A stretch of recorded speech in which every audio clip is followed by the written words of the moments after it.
To catch all the latest episodes, be sure to subscribe and ring that bell. Russell is an experienced public speaker and a poet who just happens to have autism. He has become well known all on his own through a passion for life and through valuing his challenges. Coming from a young childhood with limited verbal and social skills to being the man he is today is a tale of both struggle and inspiration. He has the distinction of being keynote speaker at conferences around the world and has a tremendous amount of accomplishments, awards, and accolades in his short time of public life. He enjoys working out, deep conversations, finding beauty in the darkest of places. A complex man who enjoys simple pleasures, he would like to explore even more ways to have a positive impact on people's lives. Kyle is a published writer from local blogs, regional food magazines, and is a top-read pipe tobacco reviewer. He has worked in various industries trying to find the right fit, from gold exploration to watch design, sous chef to network administrator. With an interesting life story added to the mix, his late-in-life autism diagnosis turned a corner of not only how he views his past, but also the present day.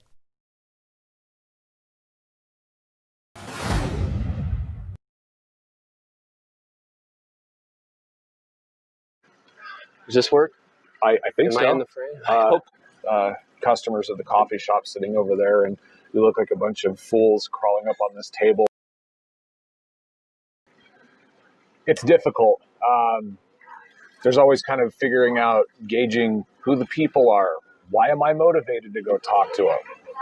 Like, there's always that fear of like, I'm going to come off as being a like just this random dude, it's pretty easy for some people to come up and just kind of strike up a conversation about small things. I don't like to do that. I love socializing, but I hate the idea of it. Or maybe it's vice versa. Maybe I love the idea of it, but I hate the actual thing. Socializing is hard work. It's not easy. It's exhausting. I believe that, probably for people like us, People like us. You people. One thing I wanted to bring up before you kind of interrupted me. Did I? Yeah. I'm sorry. No. Sometimes you'll almost do that not as a defense thing, but almost kind of as you're supporting. And I mean, I'm not a body language expert. It's bullshit. I'm in control. Yeah, we talked about it. Do you like being in control? Well, the thing is, I think that everybody does. Oh God, I hate being in control. With me, it's just that I'm not. Just a little bit. And then all of a sudden he'll come out through, and I'll be just like, which? I'm pretty much just thinking about like, am I even in the shot right now? Is this whole video just going to be? No. I'm looking at this, but anyway, no. So, and this is where we've totally broken down all seriousness here. I don't feel too weird about it. Until you made me feel weird about it. It's because you're weird. Not a lie. Sometimes you're with people that they're with you for reasons other than love. Like the fact that, that you have a nice car or something. Fortunately, that has nothing to do with me. I do not have a very nice car. The flies are what it is. I know, right? Holy shit, man. I know, it's like being sweet. It's because I'm so sweet. Sorry. Christ.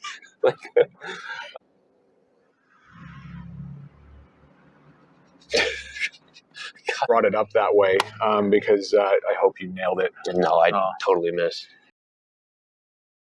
I think that the shower thoughts thing is us being not only physically naked and alone, but I'm never naked in the shower.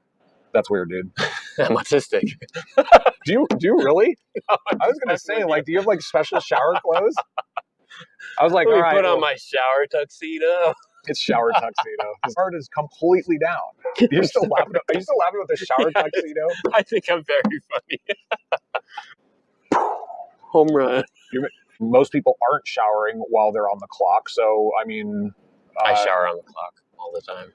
So I work from home. You can. Yeah. I guess if you're a stripper someplace and they have a shower on the stage, you are also showering at work. Or a prostitute. I mean, yeah, that's true. But yeah, no, if you work in the sex industry at all, and or you can literally stand on a clock in the shower. You're getting super showering on the clock. Have you heard of Thomas Nagel? I haven't. Okay, so he's an American philosopher, right? And he did this amazing thought experiment of what is it like to be a bat? all right? A bat, a winged creature, right? It is possible for me to imagine what it is like for me to be a bat. But that's not the question.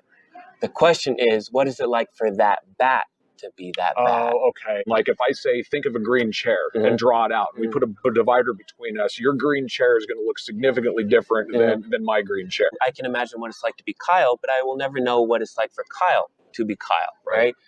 Like the guy that was saying, what's it like to be a bat? First thing in my mind, and you clarified it, and I appreciate this, is that you just said a bat like with wings, because like immediately, like I'm thinking of like a guy pondering like this Louisville Slugger. And then you draw a face on them. And you sleep with them in bed. This is my comfort bat. Yeah, right. It's like Wilson from Castaway. I was thinking the same thing. Like Wilson, like you got like a and that's such an autistic thing. I used to sleep with a volleyball in my bed, and I named him. I really used to become attached to inanimate objects. And did you really have a volleyball? Yeah. How did you acquire this volleyball? I just became obsessed with it. My mind has a mind of its own. Okay.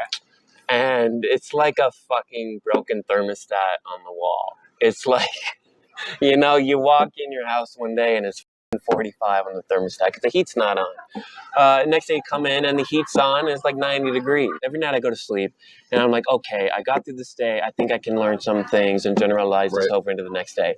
And so I feel like I'm learning the rules of that game. And then next morning I wake up and it's a whole different game. It's almost like my mind has, in any given moment, my mind has, say, 1,000 certain moving parts.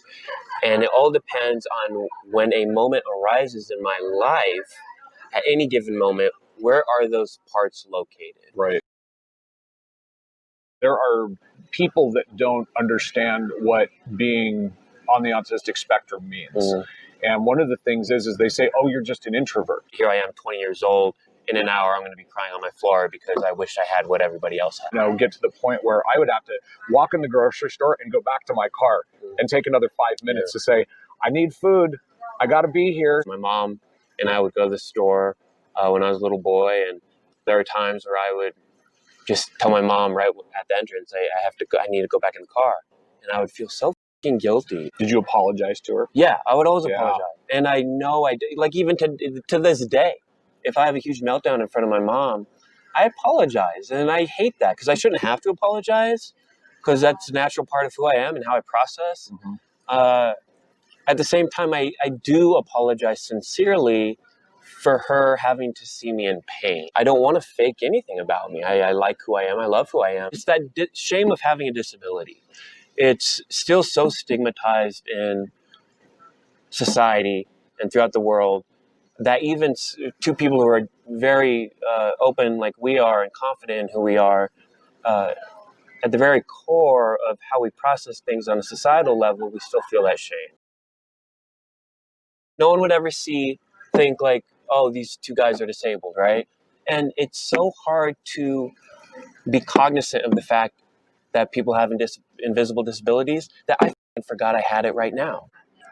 They might know I have autism, but if I can forget I have autism, of course they're going to forget that too. I personally don't get the validation I need because I am low functioning behind the scenes 90% of the time. Right. You didn't see my low functioning experience trying to get out and get here. I'm also very proud of what I've done. You know, I'm very, it's like the goal isn't to be normal. The goal is for me to just try and make a life for myself, to try and get along the best I can. And it's hard. And a lot of people don't get to see that part of me. I've made it work. Oh, I think that's the goal of our lives is try to make it work. And right? that's where I'm proud of myself. Yeah, you said how proud of me you were. And that meant a lot. Why is it uncomfortable? Why can't I say out loud, I have a disability? I mean, it's not like I, hide the fact that, I have autism, but, people say, oh, but you seem so normal. Yeah. Oh, you must be high functioning because you don't look like you have autism. Some people can't tell you have autism. It's like, fuck you. Like, what am I supposed to do with that? What am I supposed to say in response? That's the hardest part about being part of this world. It's a battle each and every day. Somebody in a wheelchair, and they're saying, you know, I'm paralyzed from the waist down, and me going, oh, you must be ripped with your arms having to move everywhere with your arms. What a douchey thing to say. Can you imagine saying that to somebody that is in a wheelchair and what the reaction would be? And that's the exact same thing for, oh, you have autism. You look like you're doing well. I mean, like, what? I feel like I'm rude if I say, well, actually, no, I'm not doing well. I've had a really fucked up week. You know? And that's very bold and honest. People don't want to hear that. I know. They don't know the struggle. Because just because you're autistic doesn't mean that you're not a human being.